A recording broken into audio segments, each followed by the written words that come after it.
আসসালামু আলাইকুম। আমি এখন উপস্থিত আছি বরিশাল ঝালকাঠি জেলা নবগ্রাম বাজার।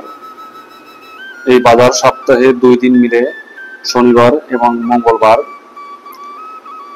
এখানে সকল ধরনের শাকসবজি, ফলমূল,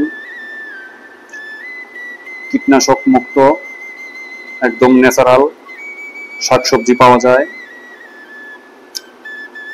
এবং এই বাজারে প্রতি বছর আখের কয়েকটি দোকান মিলত, কিন্তু এবছর আমি আখের একটি দোকান দেখতে পেলাম।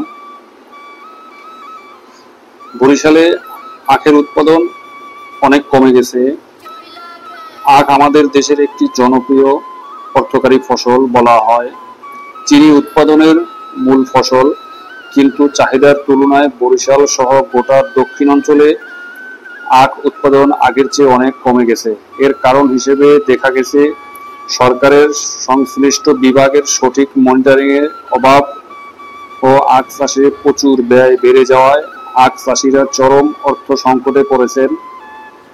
এক্ষেত্রে ব্যাংক থেকে সহজ শর্তে ঋণ না পেয়ে সম্ভাবনায় আখ চাষ থেকে অনেকটাই মুখ ফিরিয়ে নিয়েছেন বরিশাল আখ চাষিরা। নানা প্রতিকূলতার মাঝেও দীর্ঘদিন থেকে আখ চাষ করে আসছেন বরিশালের স্বরূপকাঠি, আকবর, কুরিয়ানা, কেশবকাঠি বেশ কয়েকটি এলাকায় অর্ধশতাধিক চাষি পূর্বে আখ চাষ করে। এসব এলাকায় চাষিরা স্বাবলম্বী হলেও বর্তমানে আখের চারা এবং কৃষি পণ্যের মূল্যবৃদ্ধি এবং সার কীটনাশকের খরচ বেড়ে যাওয়ায় চাষিরা মহা বিপাকে পড়েছেন।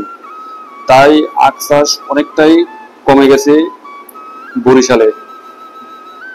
একটা সময় বরিশালে ব্যাপক আখের চাষ হতো, প্রতিটা ফ্যামিলি আখ চাষ করত এবং তাদের আয়ের যে উৎস ছিল, সেই আয়ের উৎসটা এক ধরনের বড় প্রজেক্টটাই ছিল আখ চাষ। কিন্তু সেই আখ চাষটা এখন আর বরিশাল